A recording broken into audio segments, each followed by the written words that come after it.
want to thank the grace of heaven and the virtues of the masters, the mercy of the grand predecessor and predecessors and transmitting masters for this opportunity to try to explain the sandwriting scripture from the Ohio Dharma class at Tenran Temple. Okay.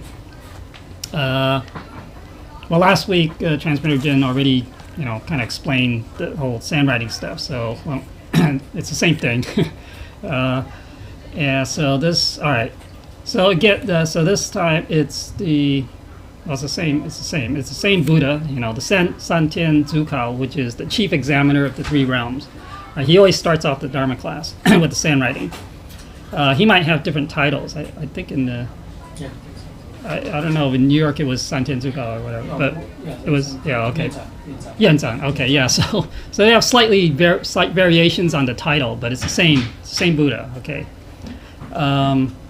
Okay, so it starts off, continue. Okay, so it says Sanyang Kai Tai San Cao Pudu Zai Ci Shi. Okay, we're just saying that it's basically this. We talk about, right, when we received the Tao, we mentioned the three time periods: the green, the red, and the white. Right, these are the time periods when the Tao is being propagated among humans.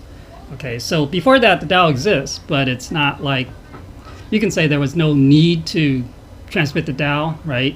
But people were more pure and innocent back then, before, this is thousands of years ago. So it's only the start when you can say people's hearts and minds have gotten evil, corrupt, okay, so that then this Tao was necessary to be propagated among humans, okay.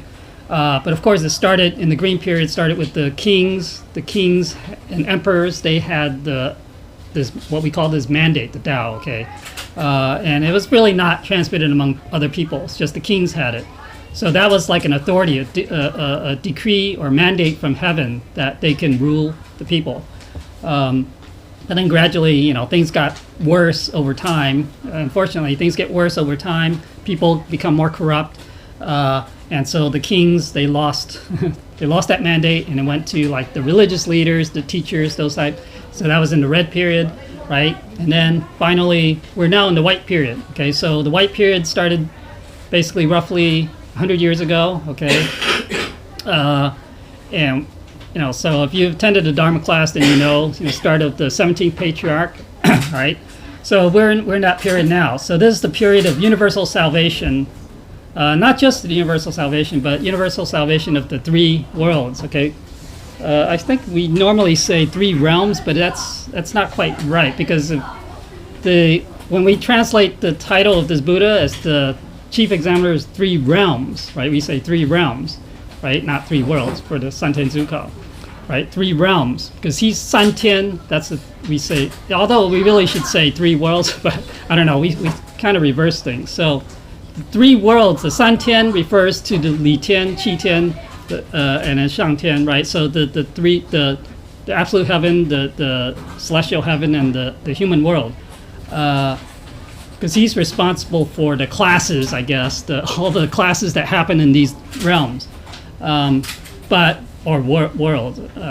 realms. I don't know.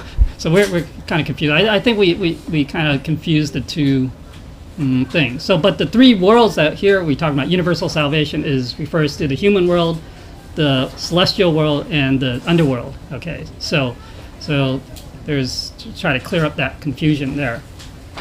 All right, so this is the time when not just human beings can receive the Tao, of course. It's when those spirits in those other worlds can also receive the Tao, right? And they can do it through like uplifting, right? We uplift our deceased parents, for example, or if it's like a predecessor or maybe patriarch, they have the ability to uplift, like, or even transmitters. They can uplift saints that are in celestial heaven, right? All right, so that's why. So this is a very special time. This is the only time that this happens, in this white period. Okay, so it says. Heaven begins the selection process, right? Descending the golden thread to rescue the lost children, right? So this is the golden thread, right? Do people remember the golden thread, what it is? right? It's our link to heaven. It's our link to God, right? The golden thread goes through our introducer, right? That's how we receive the Tao. Without the introducer, we would not receive the Tao. And then it goes up the chain, you can so to speak. Each link, the transmitting master, right? Without the transmitting master, we can't receive the Tao either, right? And then also the 18th patriarch, the holy teachers, right? Of course, they're, the Buddhas who are responsible for the transmission of Tao. And then also the 17th patriarch, who is we call him like the Grand Master as well. But then because he's the start of this white period, and then so from that is our current, you can say, golden thread. So that is our link back to heaven, right, during this time. So even though, let's say, people maybe they still follow the Sakyamuni Buddha or some other Buddha from the red periods, that's not really this golden thread, okay? Because they cannot, unless they receive the Tao through the 18th patriarch, the holy teachers, and the transmitting masters, then they cannot go back to heaven. So that's something we have to understand, okay? So this golden thread is only through that link that I just mentioned, and we have to, receive the Tao to do that. Get that. All right, so we're all lost children, lost children of God, right? We're kind of lost in this world, lost in, we think that this is the true world, right? This is the true reality, but it's not, right? Because it's all temporary, it's transient, right? We don't live forever in this world, and so basically we have to awaken. So receiving the Tao and learning about the Tao and cultivating, practicing, that is the process of awakening and enlightenment, okay?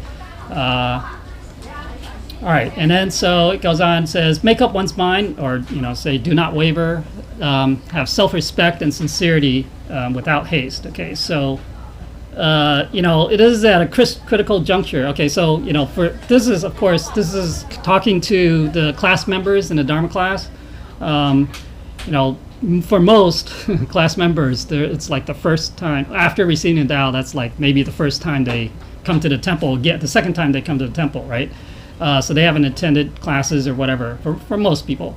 So it's telling them, this is a critical juncture. You can decide now what you want to do. You want to continue, take this path, or not. But of course, the Buddha is suggesting, we need to take this path, right? Make up our mind that this is the right path that we should follow. Okay, so we should also, of course, have that self-respect and that sincerity. Okay, in this process. Okay, that we're of cultivation. Okay, says, do not fear tests and trials. In passing the tests, one restores the essence, or the true nature, you can say, or our original nature. During this path of cultivation, we're going to encounter tests and trials. This is beyond, well, you can say that the karma, right? The karma that we encounter, the karmic results or consequences that we encounter in life, whether it's illness, we have accidents, we have all sorts of things, that happen. Whether it could be failures, or it could be things that are going so well, right? We win the jackpot, right? Lottery. Those could all be tests, right? It depends on how we deal with it. Okay, that's really the key. How do we deal with it? And so if we say, oh wow, suddenly life is so good, I don't need to cultivate, right? Then that's what they call a sunkao, which is a test of when things are very smooth, right? Then we say, oh, I don't need the Tao anymore, right? So that's we have to be careful of that. We normally think of tests as being negative, kind of like that side of things. But the positive side, when things are going really well, that's also could be a test. So we have to be very careful. But as long as we, so that's why we learn the principles in the temple, right? We learn, understand the principles. So how do we deal with life in any kind of situation, right? And then so we can pass these tests. When we can pass these tests, then we are basically, we are realizing our own Buddha nature, our true nature, okay, where we can manifest that true nature. And then so that's the ultimate goal, really, is to to become one with our Buddha nature, our true nature. I mean, that's who we really are, right? That's the true self. Okay, so it's not the ego self that we think who we are. Okay, so that's not the real me. All right. Later on, well, I don't know if we're gonna get to that. Oh wait, I guess I have 2 hours. so maybe gonna have to go. Oh man. All right. But yeah, it'll talk about some of the things. Okay. All right. We'll see. Yeah, I thought I could try to just cover this. All right. Talk so fast. All right, I gotta slow down. Yeah, ask questions. Ask questions. Or add comments. So, all right. Okay. So then he goes on to introduce himself. So that's kind of like the preface, if you will, to what he's going to say next to explain. And so he says, I am the chief examiner of the three realms. Oh, whoops, there's an inconsistency here. No, that's right. Wait, That's right. I said three worlds. Oh, okay, three realms, yeah. Okay. By God's decree, I entered the temple and make obeisance to God. Okay, brothers and sisters, how are you? Be calm and still and wait for your brother's instructions. Okay. So that's pretty standard for Buddhas coming to the temple. They always, just like we have to come in, we do the arrival bows, right? That's doing the obeisance to God and the Buddhas. The Buddhas have to do the same thing, Buddhas and saints, right? Okay. Yeah. The three realms. I mentioned it's the absolute heaven, the relative or celestial heaven, and the human world. Okay, so these are. So he's like the supervisor, if you will, of the classes in these three realms. All right, they're not just classes in the human realm where we are in. There are classes also in celestial heaven, right, and also in absolute heaven, right? Those who go to absolute heaven and they haven't cultivated well enough, right? I mean, we received the Tao, but maybe we have enough to go back, but we still need to cultivate.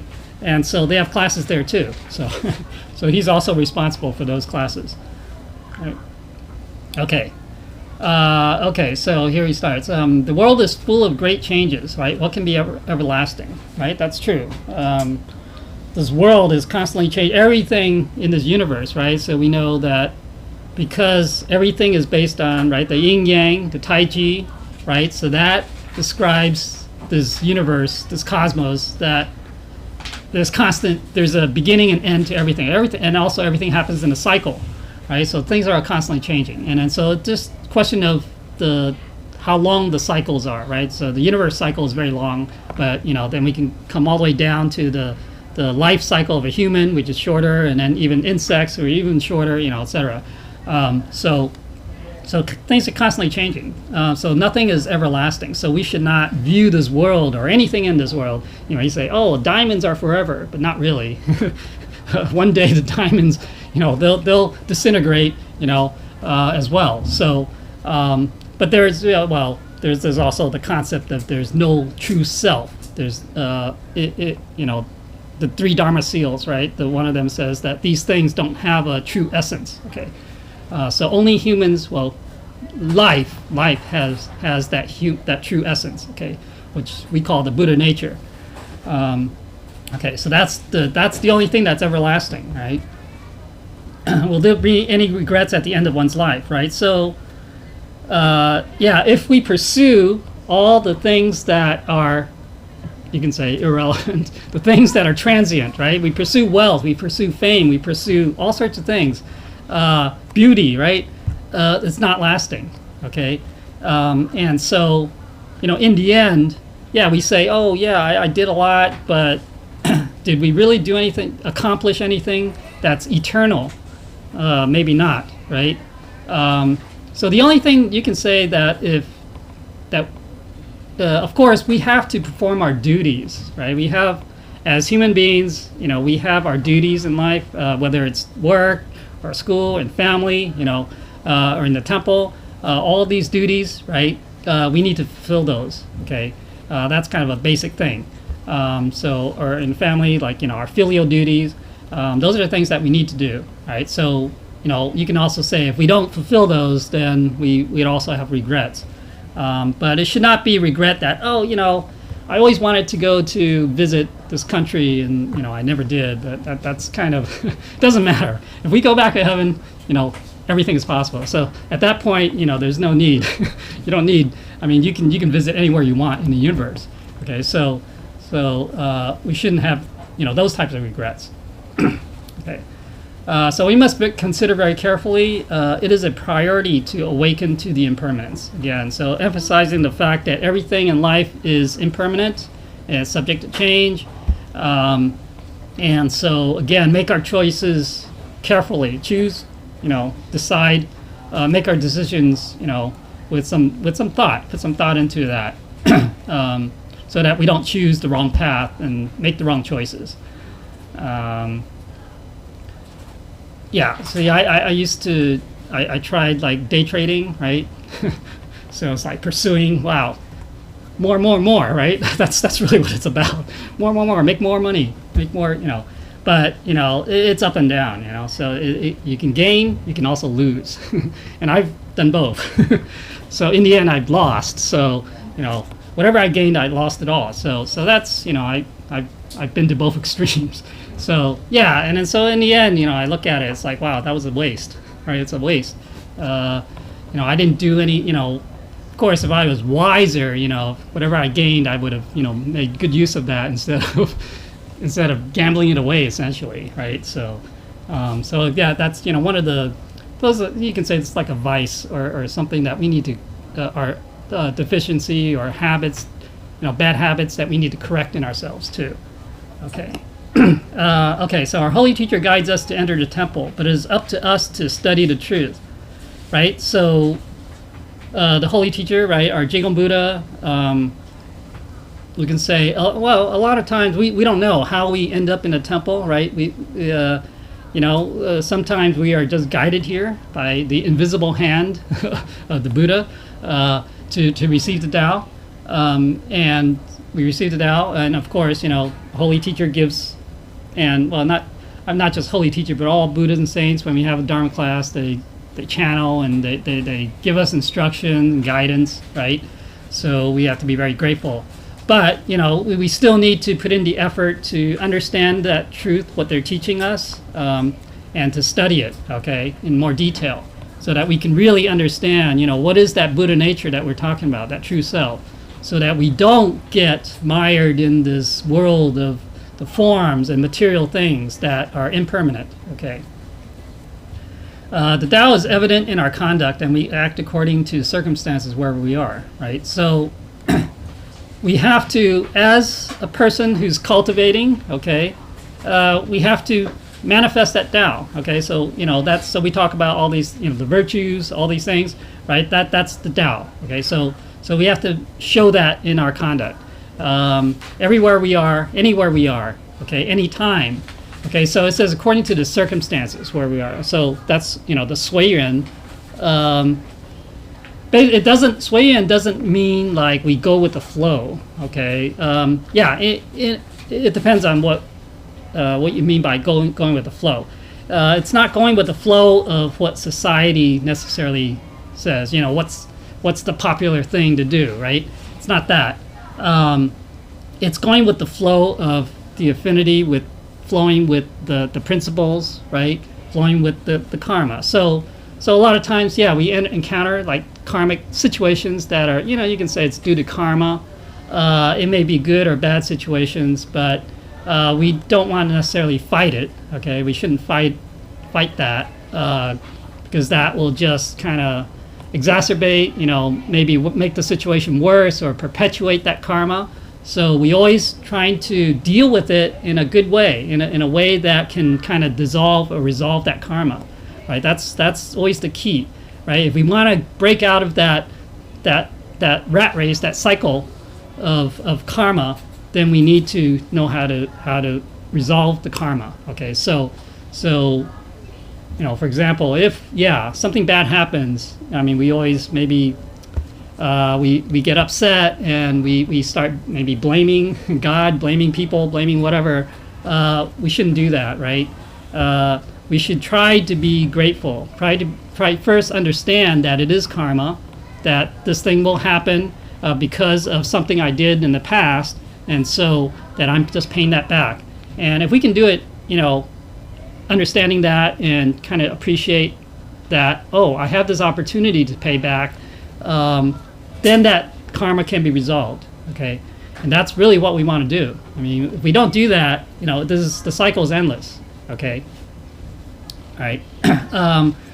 So diligently get rid of our bad habits and temperament, then marvelous wisdom will gradually increase, right? So the other part of cultivation is, again, we call this the internal part, where we have bad habits and temperament.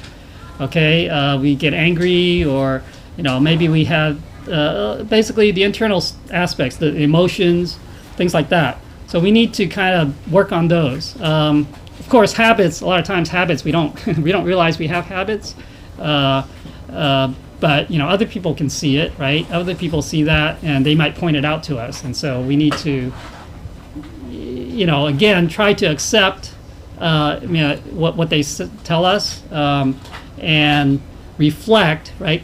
Cultivation. One of the keys is to self-reflect. Right? So anything that we hear, people tell us, whether it's a criticism or anything like that, or if we hear someone else, getting criticized, we should self-reflect, right, on ourselves, to see that, well, make sure that we don't do that, so that's really a very key thing. That by doing that, that is what we call, you can say, oneness. I mean, it's non-dualistic, okay, non-duality, right? When we start focusing outward on someone else or something, then that's duality, right? So we need to break out of that. Okay, so that mode of that mindset, right? So always reflect inward on ourselves, right? Never blame anyone else, anything like that. Then that can we that's how we correct our view of things, right? It's non-dualistic. Okay. So once we can do that, right? If we're not doing, the bad habits, and we don't have it a temper, then that marvelous wisdom, we all have that wisdom, right? It's not like something that you can read books and read scriptures to gain wisdom, right? Wisdom is already within us. It's just that we have to develop it, okay? And the only way to develop it is to, get rid of these other things, right? So that's the way to do it. All right, so do not complain about mundane matters, right? You must understand clearly the principle of causality, right? The consequences are self-caused, right? So again, this is what I was saying, that there are obviously a lot of things that we can potentially complain about in the world, but again, they're all minor compared to life and death, compared to, the fact that we can gain eternal life, quote unquote eternal life, if we can become a Buddha. But also realize that, there is causality, right? There is a cause, there's a reason for everything that happens. So if we can understand that, then we can try to, again, through self-reflection, through that understanding, through self-reflection, then we can try to overcome that, right? Okay, so we must always keep in mind and never abandon the notion of cutting off evil and cultivating good, right? The idea, okay, so this, you can say, it's kind of a duality, right? The good and evil. Of course, the path of good, I mean, from our point of view, it's a dualistic point of view, but you can say from the absolute point of view, you can say it's all quote-unquote good. I mean, it's not viewed that way, but that's how it is, okay? So obviously anything that's not proper, things like that, we want to avoid, and if we do that, we have to cut it out in our conduct, or anything that we do, and try to do the things that are good. Okay, so being selfless, right? Being always trying to help others, have consideration for others. So that is kind of the mindset that we want to get to, right? When we can do that, that goes beyond the duality again. So in cultivation, I mean, that we have to emphasize that point about the oneness and the duality, right? So we want to avoid duality. Anything that there's some kind of, see, if we have compassion or we just do good deeds, right? Do things to help others. You might think, well, there's me and then there's the other person. But our mindset is not like that, right? We shouldn't think that I'm trying to help someone. I'm basically, ideally, I'm doing it because it's the right thing to do, right? So there is no me and you anymore. So there's no duality, right? It's just one, right? You can say that, or you can think of it as we are the same. We are one, okay? We are one. And so, if you're suffering, I'm suffering. And so, of course, I'm going to try to do something to alleviate that. So that's the mind of the Buddha, okay? So that's what we want to try to get our mindset to become like that. Okay, so to become a superior person requires a broad and distant vision. A broad and magnanimous heart and mind leads to further progress. Again, so we have to broaden our mind to also be more tolerant, right, of things, right? So, and also not just look at the here and now, the short-term focus of things, right? Again, looking long-term. Again, usually, if we're looking short term, it's all material stuff. Okay, so the eternal life or attaining Buddhahood, enlightenment, that's that distant vision, that long term vision. And again, we have to be very broad. Okay, so again, not have a narrow mind where we think, oh, I know everything. I mean, that's one way to talk about it, is like, oh, I have a very narrow mind. This is my view of things, and this is it. But we have to have a broader mind, be able to at least listen to other views. We may not have the correct view, right? We all have biases, prejudices, and so we need to recognize that and be able to correct them, right, if they're wrong. So that's why we have to be able to accept or at least listen to other views, see other views as well. Okay. So that's the only way to progress, right? If we always say good words, right, people will not tire of listening. If we always see the good in others, there will be endless joy. Yeah, I mean, obviously, people we're not talking about flattery, okay? We're not talking about flattering people. We're just saying, not being negative, okay? We can always be positive about things, saying things. Even if, maybe they did something wrong, right? We shouldn't be, scolding them, right? We should try to help them correct their ways or whatever they're saying. And so do it in a positive way, an encouraging way, right? That's always the Buddha's way. And so those are what we mean by good words. And also, in general, just try to be encouraging, no matter what. We always see the good in others. Unfortunately, we tend to focus on the negatives, on people's faults, right? We always see, because why? Because actually we assume or we take for granted that people should be doing good, right? Normally, right? That should be the default. And but then we tend to then, and unfortunately, we then focus our mind on the negative stuff that we see. And so we should always try to see the good in others, so not take it for granted anymore. And we should always say, there's something, that person did something good, I can learn from that, right? Or we can, sing their praises, right? I saw someone do something good, you can talk about it, right? And then so other people can learn about it too. So that's so then once we can do all that, be all positive and everything, so that's also a positive way of looking at things, then there will be, of course, there'll be endless joy, all right, all around. Okay, so the truly sincere and good faith wish for world harmony will move heaven, right? So the Tao, the purpose of Tao is to basically create, or you can say to bring into fruition or whatever the Confucius ideal for world harmony. Okay, so Confucius, he had that dream, if you will, over 2,500 years ago. Unfortunately, he could not achieve that during his time, but only with the Tao now that the Tao is now widespread all over the world. So obviously, the people who've received the Tao and who are cultivating is, a very small percentage of the world population. But it starts somewhere, right? So it starts with us. As long as we have that sincere wish that we want to create that world of harmony, and then it can move heaven. Okay, so the Buddhas and saints, obviously, it's their goal too. I mean, Maitreya Buddha's his vow is to create that world. Okay, and so obviously they're going to help, right? So that's why we should not give up on that ideal. Whether we can see it in our own lifetime, that's another story. But at least we try, okay, and we put in the effort to try to achieve that. At least in our small circle, around us, the people around us, if we can do that. I mean, don't think too big. Say, oh, I'm going to try to do it for the whole world.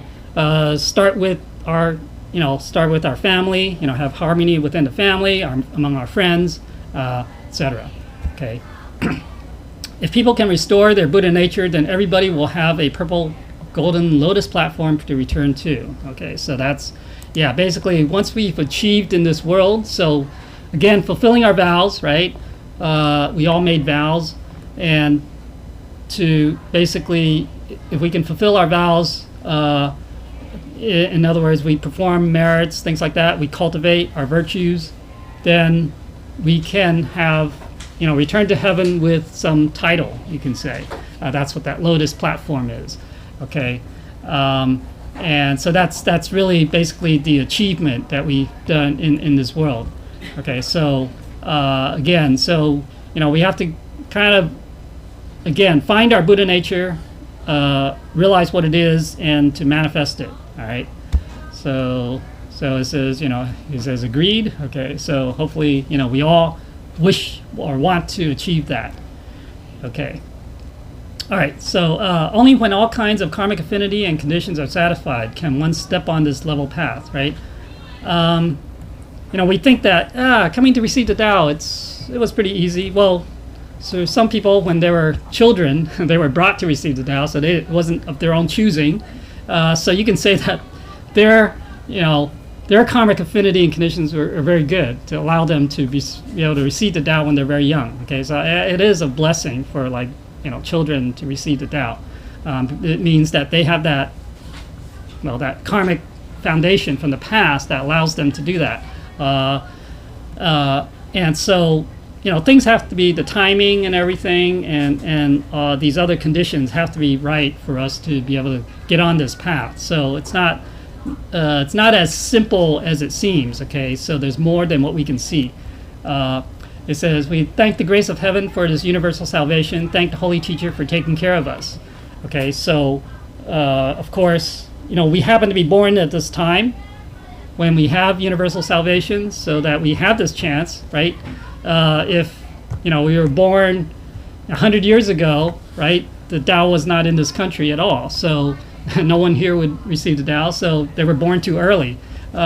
Unfortunately, they missed the opportunity. So unless they get, of course, reincarnated again during this time, right? Also, thank our Holy Teacher, basically the 18th Patriarch, right? His Jigong Buddha and Yerhui Bodhisattva, their vows to help to propagate this Tao, to take on this mission. So they're kind of, because we're their disciples, right? So they're kind of looking after us, So we have them. Definitely, we have to appreciate and thank that, and also the protection given by our ancestors, giving us the opportunity to know our true self, right? We always say that, another factor in us being able to receive the Tao is our ancestors, their virtues, okay, that they've accumulated over many generations, that because of that, we also have that opportunity to receive the Tao, right? If we descended from a line of murderers and killers, etc., it's unlikely that we'd be able to receive the Tao, okay, because they don't have the virtue, right? So so definitely we do need to, once we think about that, we say, so we should definitely put in the effort into knowing our true self, knowing that Buddha nature.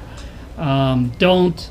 Now this is that's our way of honoring our ancestors and honoring and respecting our holy teachers, right?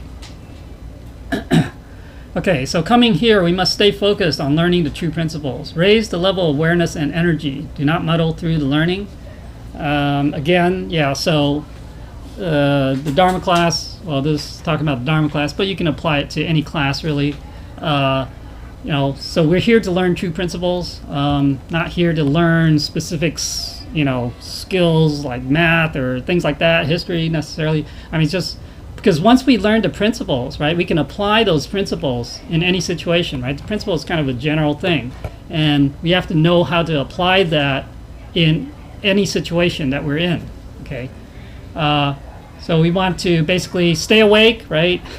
People fall asleep, but, stay awake, have a level of awareness, and, don't just go through the motions of sitting here and thinking that, oh, I'm learning, but we have to concentrate, all right? Learn to be humble and modest through self-management, right? Let go of attachments and do not be confused. Again, attachments, not just to material things, but also of our ideas, right? We might have, again, I mentioned earlier about our own views of things, or, because they might be biased views. And so we have to let go of those as well, okay? So that we don't go down the wrong path. So we have to basically try to let go of everything, right? There's a Zen, you can say a Zen saying or story, right? The person who's seeking that truth, right? He goes visit the Zen master, and of course, back then they offer tea, right? So the Zen master starts pouring tea for the person and keeps pouring, and the cup is overflowing, right? And so he said, oh, stop, the cup is already full. And so the Zen master says, well, your mind is full. How can you accept anything, right? So basically, again, we have to let go of these things, our attachments, right? So that we can learn, right? We must strengthen and solidify the Tao, heart and mind and thoughts, right? Understand the truth and see through the forms and images to remove the obstacles. Yeah, all the obstacles that we create, we have, right, are created by our own mind. Basically, our attachments to images and forms. Okay, we're all stuck on these things, and so just like, okay, so during the Dharma class, right, there's channeling. Some people are stuck on that form of seeing the Buddha. Okay, they want to see the Buddha. Okay, but really that is just a form, okay, that they are borrowing that form to try to teach us the truth, okay? So we need to, not look at the messenger, but what the message is, okay? So you can say that try to get to the essence of things, right? Okay. And then so live up to heaven's grace and master's virtues, concentrate and aspire to refine oneself, okay? So again, yeah, hopefully, well, we always say, like during the Dharma class, we try to inspire people. I mean, it's like, if it's usually the first time they come to these classes at the temple, that we try to inspire people to take this path of cultivation, right? To try to discover their true self.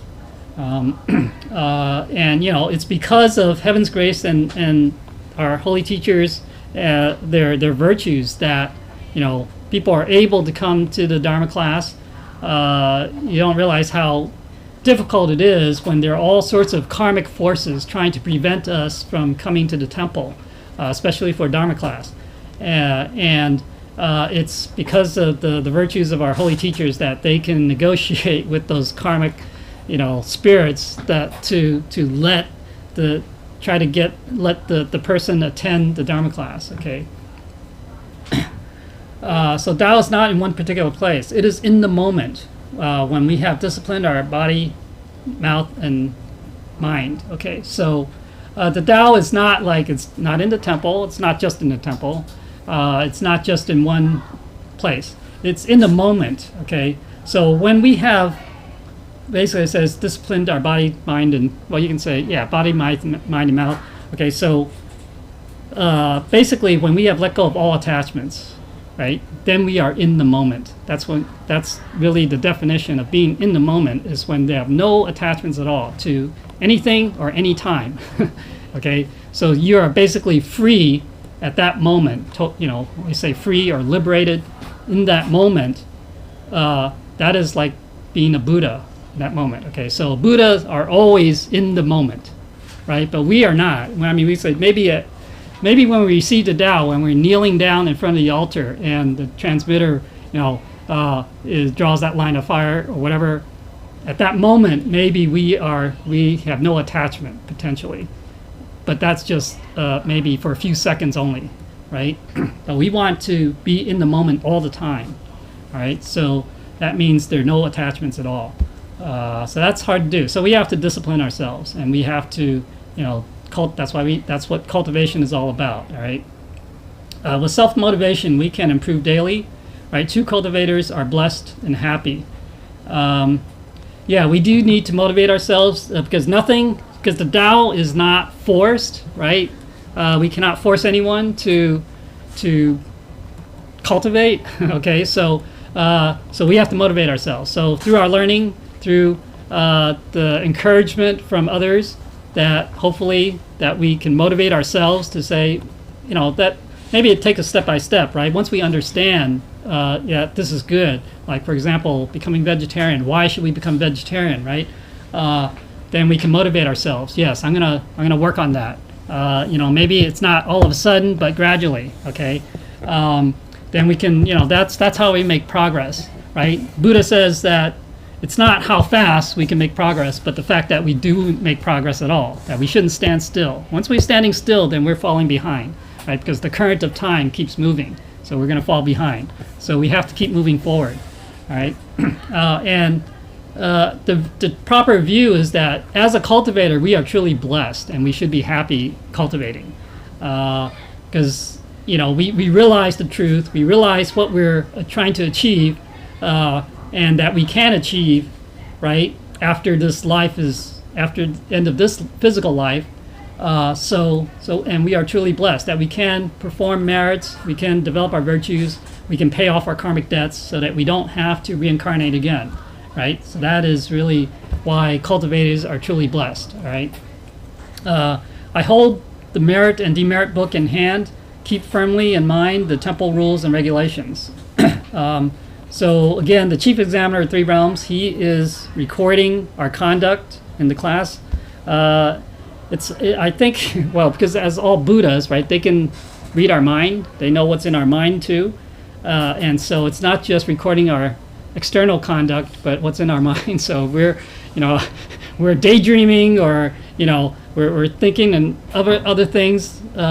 Then we're getting demerits too. So I imagine most of the class members, it's like all red, right? Red marks.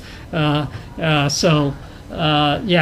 to be careful. So anytime we come to temple, come to class, we have to keep that in mind, right? So we don't want to come to class. We think, we learned a lot. We're improving, but then we end up with all these red marks, and so we haven't really improved really internally, right? Okay. So again, we have temple rules and regulations. We have to follow them. Okay, so anywhere we go, there are always rules and regulations. So we have to follow. In the temple, we have to follow those rules. I will stop writing and step aside to supervise unseen. Okay, so again, the sand writing comes to an end, and he's basically kind of given the instructions or the guidance, and so he is now going to be just recording our conduct, right? So that's the sand writing. You can say it's pretty much the same for all the Dharma class, because they're talking to the new class members, right? And so it's always trying to encourage them to take this path, to understand the truth,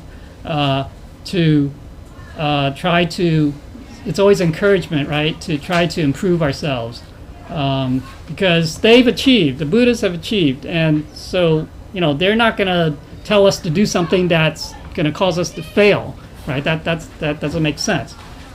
They've achieved, they know what's the right path to achievement is, and so they're telling us that that's the way to do it, and so we should be grateful actually that they are teaching us and telling us that, Because otherwise we're kind of blind, and on our own, if we try to read the scriptures, we may not understand it, right? And so the Buddhas are teaching us the principles directly.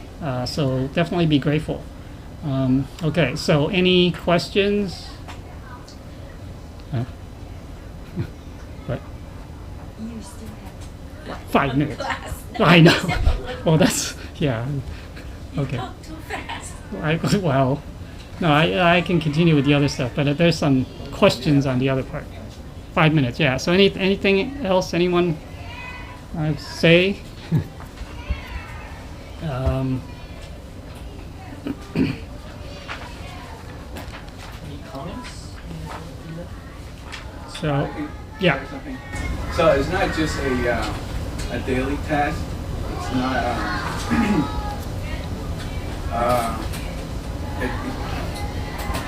challenge. But they usually know what your challenges are throughout the day. So they will test you throughout the day, and you are just have to decide what is the best course for you. There's wrong and the right way. You just have to, when you do the decision, your mind has to be clear. And that, when your mind's clear, the decision usually is the right one. Yeah. That's why I do it for a little bit. Usually when I talk to Joe and wife and husband, they always argue. I try not to argue. So I let her speak whatever she wants to do. And, yes, just fine. But I cannot correct her. So that's one thing I learned. No, if you try to correct her, it gets things worse. So that's one thing I learned. So just let her go. Let her You notice go. Joe is not here today. That's why he can say Oh, that. but she will listen to the recording. Oh, okay. We will listen to the recording. So when she hears you in the recording, then she realizes. Right, she Good, will, that's she will good. listen. But no, she knows. She realized that she's still going on, but I don't know. Right. Yeah. Again, right? If we talk back or we argue, that's duality, right? We want to break that. And so that's why, the saints and sages and Buddhas and whoever, they all teaching us to what? Turn the other cheek, or, not basically, or to forgive, right? That's then, you can say that's kind of a self-reflection, and that's cutting off that duality, that mindset of duality. And so we don't create karma. And that's the way to resolve karma. So that resolves arguments too, right? If you don't argue back, then there's no argument, right? Right. You don't have to think about Right. it. Let her know. If she has something going on, let her do it. Right. And then you just If let she it go. has something to say, Right. Yeah, you have to also let go. You cannot Right, keep let it go. dwelling on the fact, why didn't I speak up? Y- when yeah, you say yeah, something? yeah, You gotta Oh, let go. I usually let go. Right. Good. Right. Yeah. So we have to learn to let go of those things. We have to put it in proper perspective, right? Those arguments are all little things, right? Pretty Right. much. And I listen, I try to correct myself. It's my mistake or it's not a mistake or Right. not to worry about it. I'll listen and then just keep going. Right. No, that will be getting things too much. You do listen, let her come down. She will come down, and eventually she will realize.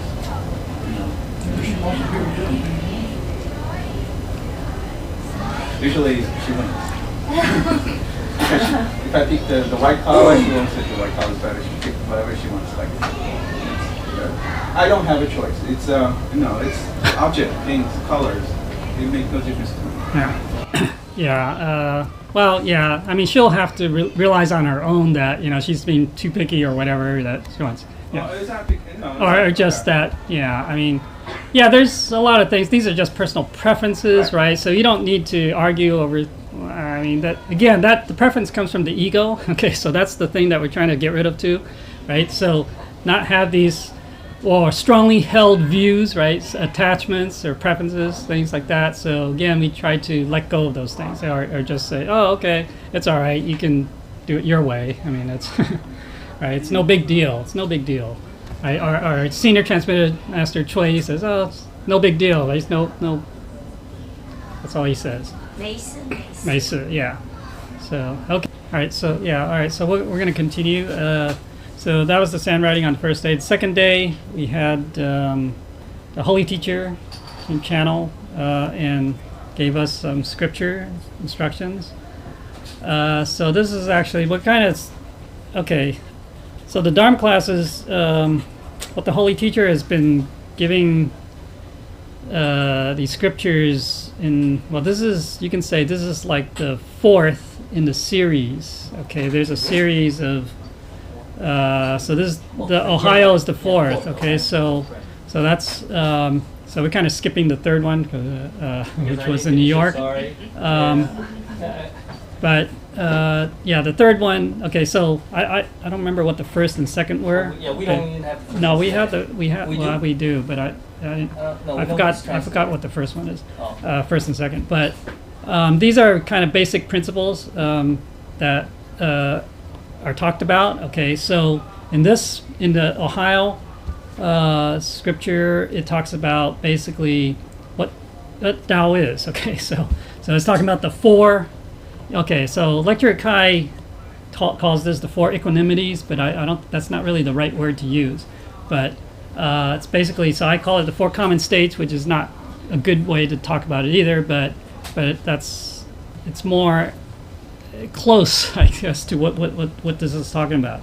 Okay, so it says, so he starts off saying, it says, 道是平淡、平常、平凡、平时. Okay, so those are the four qualities, if you will, of what Tao is. Okay, in everyday life. Okay, so it actually refers to Tao in everyday life. Okay, so translated, that says Tao is plain, Tao is ordinary, Tao is commonplace, Tao is natural. Right. So actually, when in the Diamond Sutra, when Buddha, right, in the beginning, so he doesn't say anything, right? So in the Diamond Sutra, Buddha actually demonstrated what these four things are. Okay, by, when it's time, he went out to collect alms, and he came back, they ate, and he washed his bowl and everything, and then finally rested. Okay, so that is actually demonstrating this line here. Okay, what this is saying, right? The Tao is plain. Plain means that things are. So, for example, whether it's things that we wear, right, things that we eat, it's not so fancy, okay, and so a lot of time, well, the Buddhists, they're telling us, oh, we shouldn't eat too, things that are too heavy in the flavors, things like that, right? So this is talking about that as well.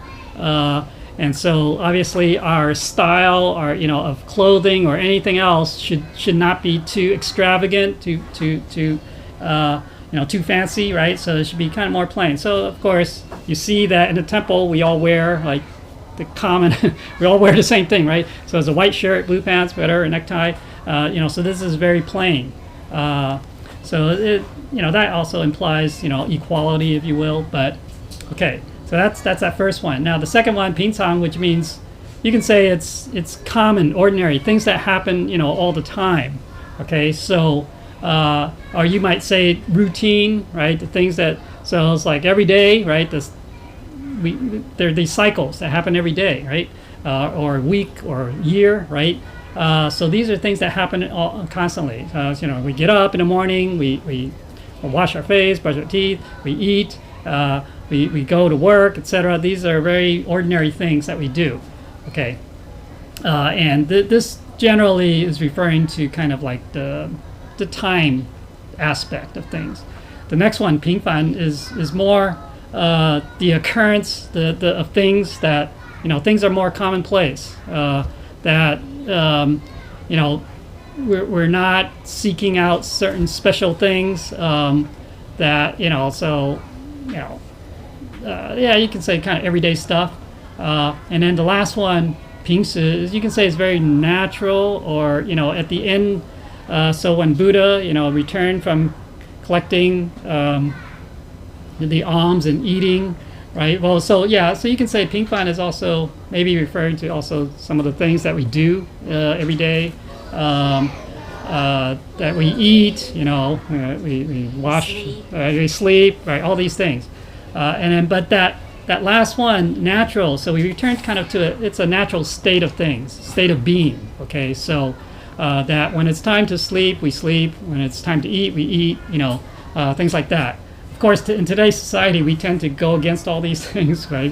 We have some schedule that we follow. That's probably not very natural, right? Because in the past, before, it's they didn't have, electric lighting. They didn't have all sorts of things, right? No clocks, probably. So they just follow whatever the sun, during daylight, they go out and work. When it's getting dark, they come back and then they eat and then they go to sleep, right? Because nothing else you can do, right? So that's kind of more the natural thing, okay? So that's what this natural thing is. So these four qualities, if you will, these are that's what Tao is.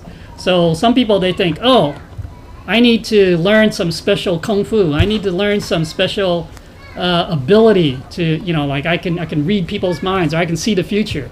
That's Tao. But that's not really the Tao. Okay, that's not the Tao, right? So people, they practice, they do these various practices, and they think, oh, I gained some ability. That's not the Tao. Now, if we cultivate well, right, we will gain those abilities naturally, right? There are those six, I forgot what the term is, but those kind of six different abilities that a Buddha has, right? One is, to be able to see the future and, or the past or whatever, these types of things. But that comes naturally. We don't have to seek it, okay? So if we, as long as we are seeking these things, again, that's attachment, right? Then we end up in a path of, first of all, we become very narrow-minded. We say, oh, this is it, and everything else is not. So that this is it, I have to do this, and that, what you're talking about, cultivation, nah, that's not it. This is going to get me to become Buddha or whatever, but that's not the way. Okay, so that's why this is saying that the Tao is very ordinary. It's in everyday life. So that's why Confucius, his teachings is about ordinary everyday life, how we deal with people, deal with situations. Okay, and that is the Tao. All right, we might think, oh, it's nothing special.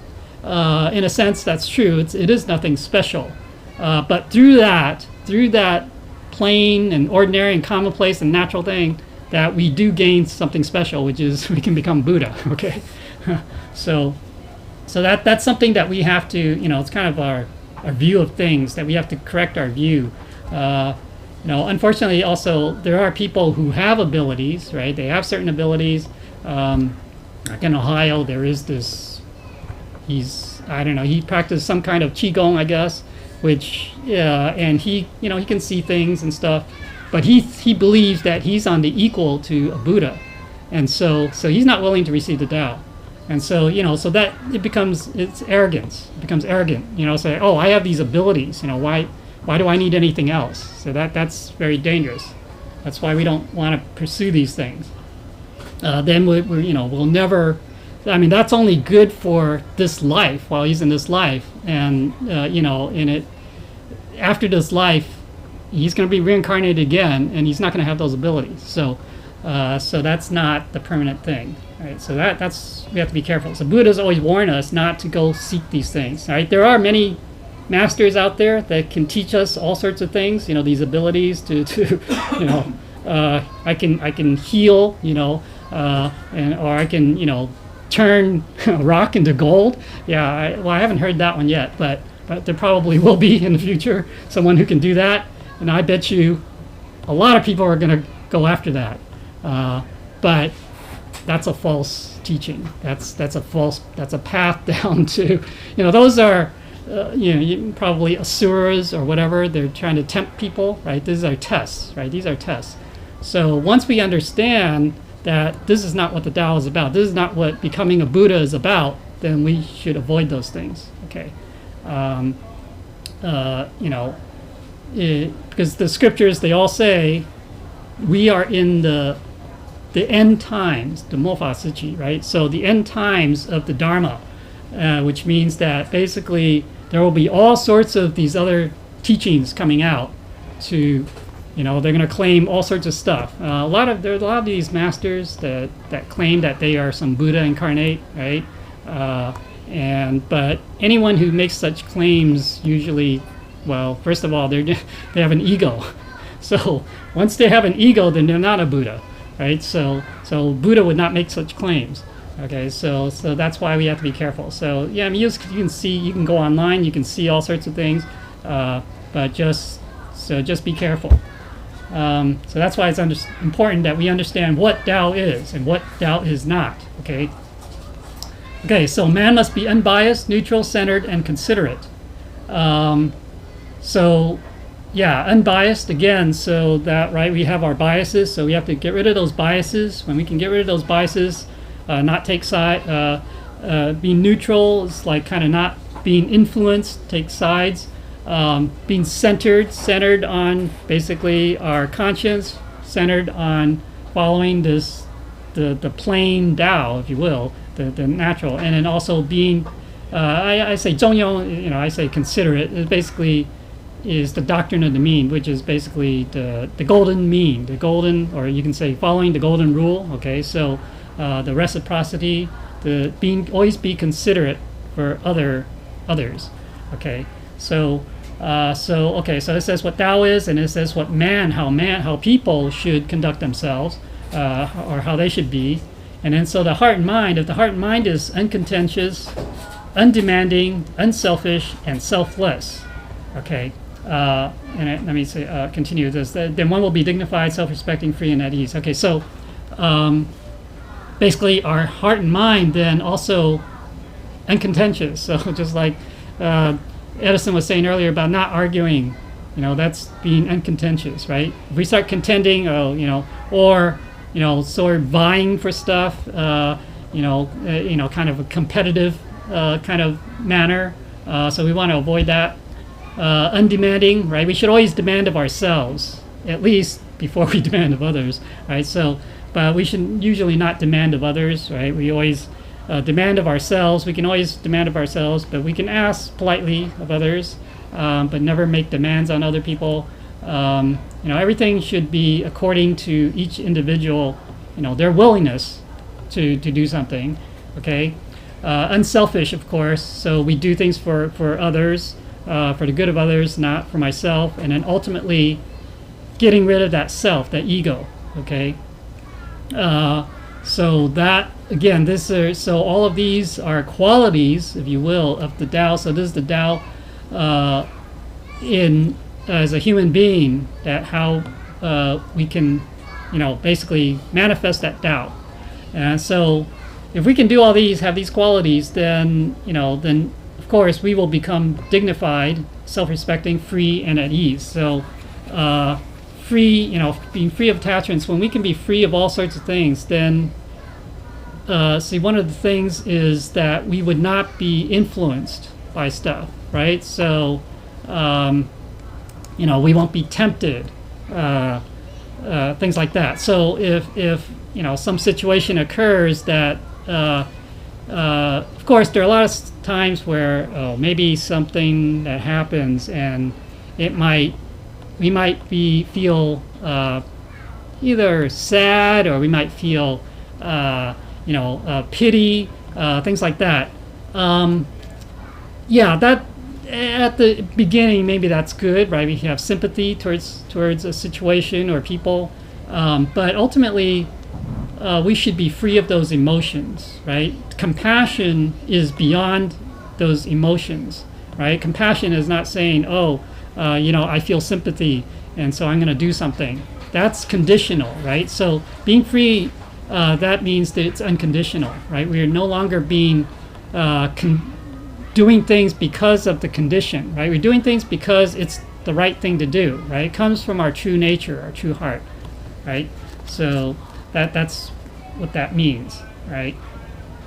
Okay, so this is. I'm Jigong Living Buddha. By God's decree, I enter Tennan Temple and make obeisance to God. Disciples, how are you? Okay. So now, as I mentioned earlier that, so this is number 4. So that's why it talks about the 4, I said the 4 common states, or, 4. And then in New York, it was the 3, which is talking about the 3 minds. The 3 heart and mind, so the past, present, and future. Okay, so we have to let go of those things too. Okay, so I forgot what 2 and 1 are, but and then there's 5, which is in Iowa, which will be talked about in a couple of weeks. But so there's a kind of like a sequence of things but these are all related to our cultivation and concepts that we need to understand. Okay, principles. Okay, so, and these are all part of what he calls the God's instructions, 老母的交代. Okay, so, okay, wait, sorry. Yeah, although he used 4 here. Okay, so actually it's the forest is actually here. The 4 things that he's talking about is here. Okay. Okay, so basically, 四难, okay. 四难成易, 习良吉. Okay, so basically we have to cherish this fine opportunity, okay, to receive the Tao, to cultivate the Tao, because the 4 difficulties become easy. Okay, so the 4 difficulties that we talk about are being born as a human being. Okay, so if you, it's not necessary that, some people, they might be in the other 6 paths or 5 paths of cultivation, of reincarnation. So as a human being, we're very lucky because we can receive the Tao. Being born Chinese, okay, so most of us here are Chinese, that it's easier because of the background, the tradition that is already there, that the cultural tradition that people, they pray to the Buddha or worship the Buddha, so they're closer to that. It's easier for them to receive that. For Westerners, it's a little bit, there's a barrier, okay, so it's a little bit more difficult. Born at a time when Tao is widely available, right? There's universal salvation, so that we can hear about the Tao. We have temples, that people are spreading the Tao right now, and that we can actually encounter and receive the Tao. Okay, so those are the 4 difficulties. And so it becomes easy because, during this time, and also through, again, what was said earlier about the confluence of the karmic conditions and the timing of everything is right, such that, it is ripe, if you will, that we can receive the Tao now and cultivate. Okay. And then so diligently learn to support each other. Okay, so again, so now we are all in this boat together, right? We are cultivating. We can help each other, to cultivate, to learn and to cultivate. All right. So this is not like the past where people go off to the mountain by themselves and cultivate by themselves, solitary, right? We live in society right now, and we stay within society to cultivate. So we can kind of help each other. Happy when coming from afar, our heart mind is in accord, right? So this is also basically, I think this is basically reference to the 4 books, right? The Analects saying, our Buddha nature. So recognizing our Buddha nature, that we are very happy to do that. And our heart and mind is also in accord with our Buddha nature. So, okay. And so we can depart from biases and attachments to become enlightened. Okay. Again, so the emphasis, again, we have to get rid of those biases, those attachments, in order to become enlightened, right? So enlightenment is not, okay, I can keep all my, these attachments and biases, but then I can just learn enlightenment. But it's not that way. There's something that we have to give up. So we have to give up these things, these biases and attachments. Okay, let go of them, right? Okay, so these 4, so this is the 4 that we're talking about here. The 4, which is the 四相远离, okay? So it's saying to leave behind or stay away, far away from the 4 appearances, okay? So this is, sorry, it was my mistake about the Tao, the 4, but that's also 4. But this is the main thing that I was talking about here, which is what? The 4 images or appearances, right? The appearance of ego, or that's this false self. The appearance of personality, or that's the duality aspect, right? Basically me and you. The appearance of the being, right? Which, well, in Chinese they say 众生, which is sentient beings. That basically our life, our being, comes about through the 5 skandhas, right? We've talked about 5 skandhas before. That's coming through our senses, right? Our physical senses, and then the last one is the 受者相. So it's talking about our life, or the continuity of this life that we think of as being true. Okay. Okay, but obviously this life is not does not continue. Okay, forever, right? So it's saying that we need to get away from these four images, four appearances, right? So, right, that second one, referring to duality again. If we can, well, ultimately, if we can get rid of that ego, okay, that's kind of maybe the highest or the ultimate one to get rid of. Then there will be no duality, okay? Because you take away either the me or the you, right? One of them, then there's no more duality. Okay, so it's harder to take away the you, but it's take away the me, right? So if we can take away the me, then the I, then there is no duality. Okay, so and that's usually where most of the problems come from, that ego, of course, and most of the obstacles towards cultivation. All right, so these four images, four forms, four appearances, we have to try to get rid of. Okay, so it's actually, remember I mentioned about the being in the moment earlier, right? So it's actually the third one, which is the three hearts and minds, right? Which is from the previous New York Dharma class. Those have to do with the time, right? The past, present, and future.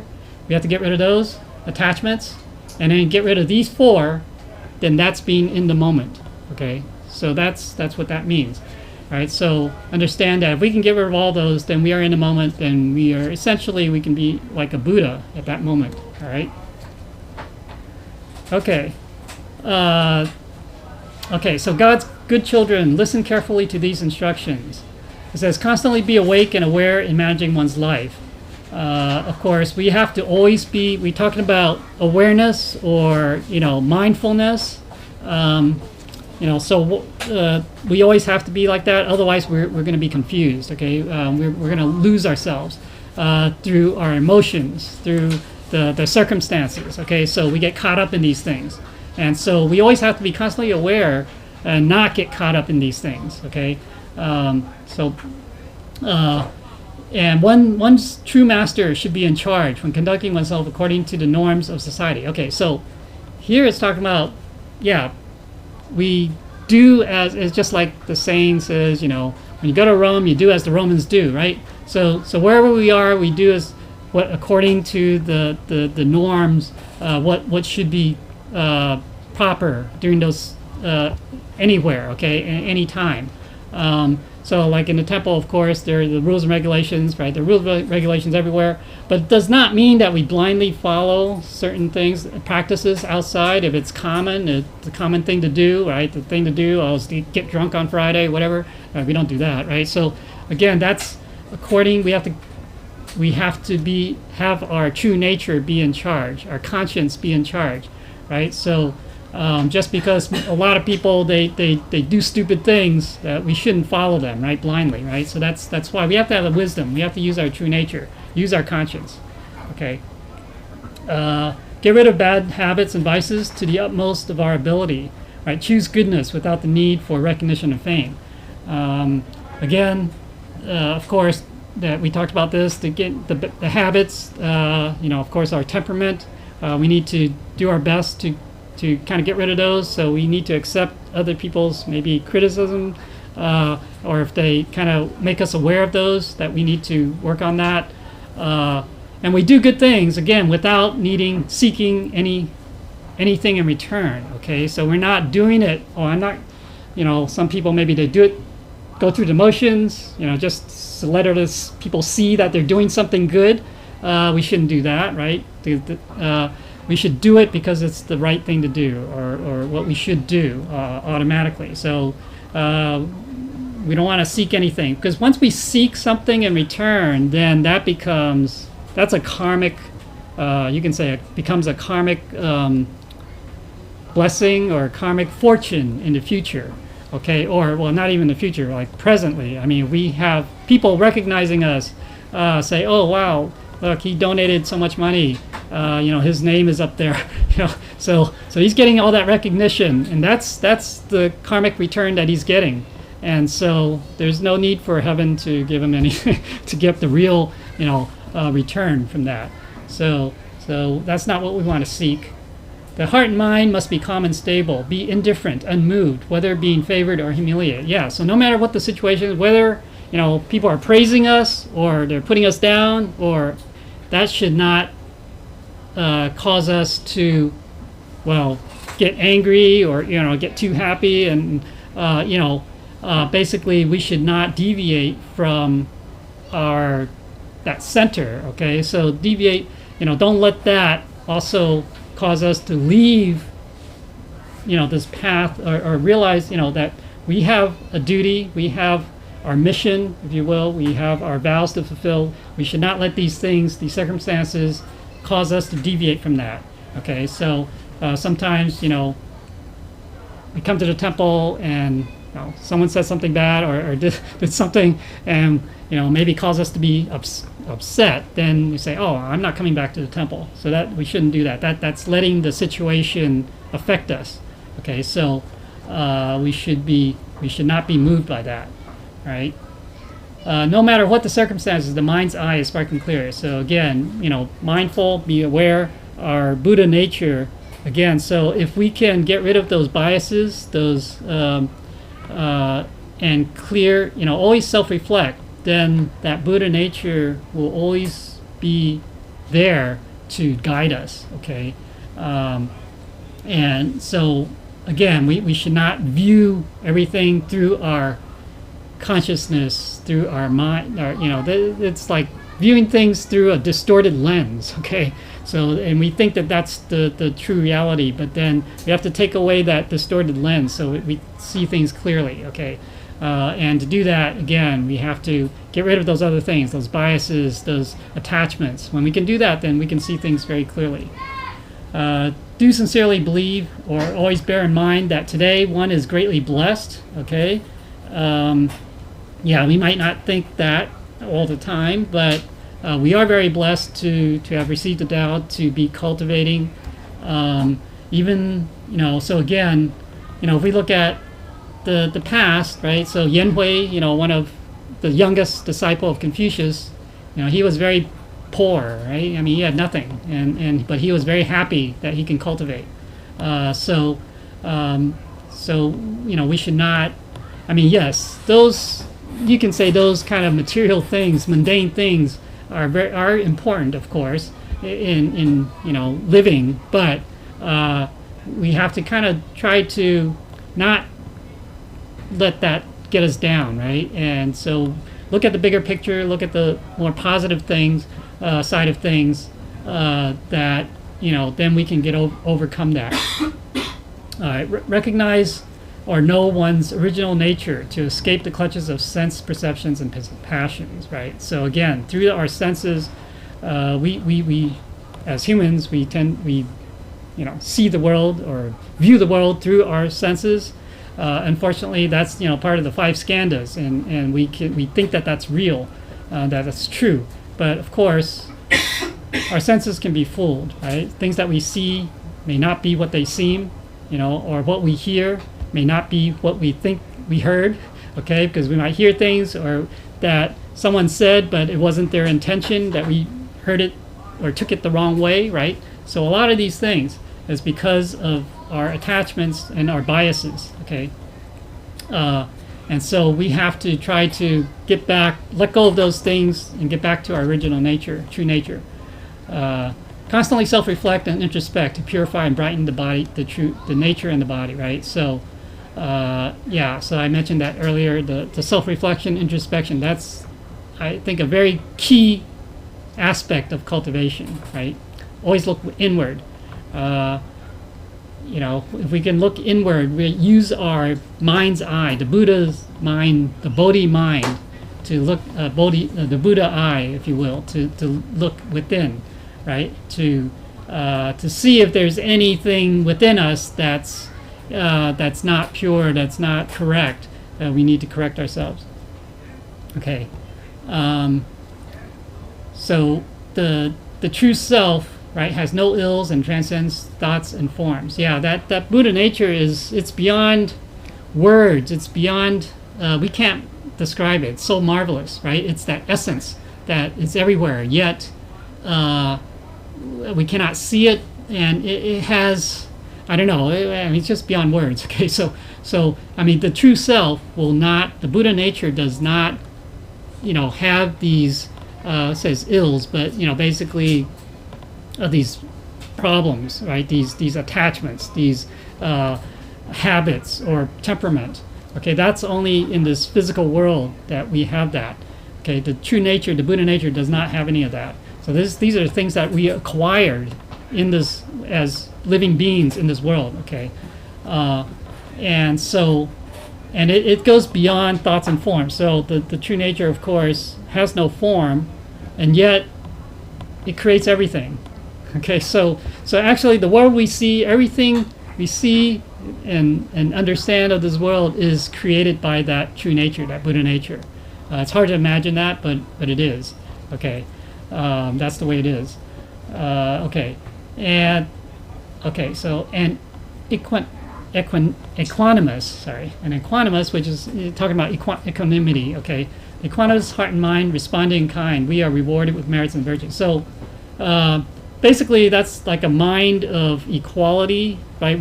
That's why Buddha treats all sentient beings as equals, because they all have Buddha nature, right? It's all one, right? So having that kind of heart and mind in dealing with the world, dealing with people, right? We talk about, that was mentioned earlier, that then we get that response in kind, the same kind. So there's like, kind of like the golden rule, that's part of it. Then we will naturally have those merits, as a result of how we interact with people in this way. Okay, so there's no need to seek these things out, right? So it comes naturally. Okay, so treat sentient beings with universal respect. The true nature will not be concealed. So, yeah. So by basically, we're the true nature is not concealed. It's basically we're revealing and manifesting our true nature. That is the Buddha nature. So being a Buddha, basically, acting, behaving like a Buddha, conducting ourselves as a Buddha, that's what that is. And so we treating all sentient beings as equal, with respect. Okay. So, of course, that means that to really achieve this, we have to be vegetarian, right? We cannot say that I'm treating all sentient beings with respect if I'm eating sentient beings. That's a contradiction. So ultimately, that does mean that we have to be vegetarian, right? The way of life follows the Tao and the virtue, right? So here I mentioned the Tao Te Ching. So really, how Lao Tzu, talks about the Tao in that, basically. So that's what life. Yeah, we follow that. It's the Tao, this essence, and the virtue is the application or the manifestation of that essence. Okay, so of course, the Tao Te Ching is another topic in itself. But basically, these principles that we've been talking about and learning in class is all in there.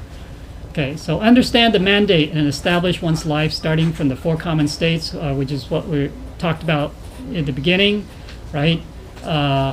So the Tao is not, seeking special abilities. Again, it's an everyday life, and if we, when the time is right, we do something. When it's not proper to do something, then we don't do it. Okay, so that's the, it's very natural. Okay, in that sense. Okay. But people, maybe they confuse, say natural. Oh, it's natural to, have emotions, to get angry, to these things. But that's not the proper view of things. That's like the human nature. Okay, that's natural maybe for the human nature that they have those emotions, that they can do those, manifest those. But from the true nature, from the Buddha nature, it's not. Okay, so that's not natural. Okay, so we shouldn't get angry, things like that. We shouldn't be envious, things. Okay, so again, those four common states that we heard, earlier about things that are plain. So try not to get, because the problem is once we start, you've seen the movie The Matrix, right? The Matrix, right? Where Neo he finally sees the true reality, right? Basically, it's kind of a interesting metaphor for escaping the samsara and coming out, and he saying, but he says in this true reality, wow, they just eat like gruel every day, oatmeal. It's very plain. And so, but that's I mean, it's not that we have to be like that necessarily, okay? It's not that we can't have flavor, but that's how they depict it in the movie. But and it shows the other guy, I think it's Cypher, right? He's the turncoat, right? He turned against them, right? He says he wants to go back to that samsara. He wants to eat that juicy steak, right? He loves that. Right, even though he knows it's not real, but that's what he wants. So that's the illusion that we live in. The people have that illusion of reality. They think this is real. All this stuff is real, and that's what they want to pursue. They, even though we tell them that it's not, and even though they might know that it's not, but that temptation is just too great. Okay, so anyways, all right. So be soft and gentle. Not tough and unyielding. Warmth can transform and melt the ice cold. Okay, so again, yeah, so this is another quality that we should have, is not be very hard and very firm, and so always be soft and gentle, just like water, right? Water is very soft and gentle. I mean, but yet it can do so many things, right? It can dissolve things. It can overcome the hard, right? So water can wear down the hard rocks, right? So that is that's part in the Tao Te Ching. Lao Tzu talks about that too. So we shouldn't be tough and unyielding. We should always try to yield. So that warmth, that kind of conduct can transform the other. So we can't force people, right? We always say, oh yeah, I'm stronger, so you have to listen to me. I'm more forceful, right? That is not lasting, right? You might be able to get the other person to listen temporarily, but you haven't won over their heart and mind, right? That's right. They're just afraid, and then, so they follow. But so throughout history, you see that countries conquering others, and if they use force, it's not lasting, right? You have to win over the hearts and minds of people, and the only way to do that is through virtue. Right? When you can have virtue, then they will transform. Okay, so that's why virtue is more lasting, is more important. Okay, stronger. See through all the pitfalls and traps, our refinement will be pure. So as long as we avoid these potential traps, if you will, in terms of our cultivation, right? So all the four images, the three minds, all the things that are talked about. The attachments, let go of those. As long as we can see through those and not fall for them, then this cultivation, which is this refinement of ourself, will have no impurities. Okay, so then that's the point where we're basically a saint or Buddha. Okay, relinquishing one's temper and disposition. One is naturally without stress. Yeah, it's kind of funny because people, they get angry over things, and it's like I don't know, they're unhappy, right? They're unhappy. Person who's angry is unhappy, but if they can just let it go, then there's no need to be unhappy, right? So we have to get rid of the temperament and the disposition. Okay, so we won't have any stress in our lives. So we have to be able to learn to let go. The heart and mind is like a big round mirror, flowing with natural affinity, always brings worry-free tranquility. Again, follow the course. Don't force, right? We shouldn't force in situations. We try not to be force any situation. Just kind of go, quote unquote, naturally. Then there won't be any problems. Okay, so the hidden treasure is never exhausted. The spirit, in essence, never wanes. Right, that Buddha nature, that wisdom that was within, it's infinite. You can say it's infinite. Okay, so there's so we don't have to worry about that. And so the circumstances we create are neither good nor bad. Okay, non-dualistic. So everything that, if we follow all these things and we do it that we will not create basically normal karma. Okay, so it's neither good nor bad. Basically, from that Buddha nature point of view, when we're doing things according to our Buddha nature, you can say it is neither. It's non-dualistic. It's neither good nor bad. It's just the right thing, quote unquote, the right thing to do. Okay, the proper thing to do all the time. When we can do that and we do it without any attachments too, then there is no karma. We're not creating any more karma. Okay, so that is really what this is all about. So this is all, talking about how we can cultivate, how we can become a Buddha. Okay, so there are a lot of things that we need to keep in mind to help us to cultivate. We have a lot of things that we need to be able to let go. Ultimately, of course, you'll find out that we have to let go of letting go too. Let go of that mindset of I need to let go. Okay, that we have to let go. So in other words, it has to be natural. It has to be done. It has to come naturally. Okay, so that's the ultimate. If we still have the thought, I have to try to do this and do that, then we're not there yet. Okay, so the ultimate is it just comes naturally. So everything at that point, we have no attachments at all. Everything is coming from the Buddha nature. So then we are Buddha. That point. So it's not when we die, we can be the Buddha here and now. Okay. So any questions about this? I mean, there are a lot of concepts and things in here, principles, but it's pretty straightforward. Although maybe it's hard to implement, hard to do, achieve necessarily. But yeah, we I don't know. All I can say is that the more we self-reflect, the more we can let go, the easier it is to achieve. Okay, so as long as we're hanging on to certain things, it makes it difficult. Right? So we have to learn to, just let it go. Right? Okay, so everyone's clear on, what the four images or four appearances are, right? The self, the me, the I, and then the other person, the you, the duality, basically the being, okay, or the sentient beings, right? But that's again our senses, the five skandhas, and then the continuity of life, okay. So or they also call that personality. Personality. Okay, yeah, continuity of life, which this or that personality can continue, forever. These are all false. Okay, so these are all delusional views of ourselves, right? So we have to get rid of those delusions. Okay, so all right. Does Transmitter have anything else to add? Okay, so saved by the bell. No bell. No bell. Okay. One thing, guys, those of you who have the handout, please do not leave them. Take it home. So leave it on the desk or on the chair. Yeah, you And should what do you do when you take it home? And when review you it. do not go in the bathroom. Alright? And don't throw them in the garbage.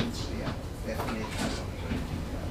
Yeah, I mean, it's worthwhile to kind of go review it, kind of remind ourselves every day until we're very familiar, and we won't forget it, because this is something that studying takes time and practice. Okay, so it's not just sitting here in class for a couple of hours and that's it. We have to constantly study, right, and practice.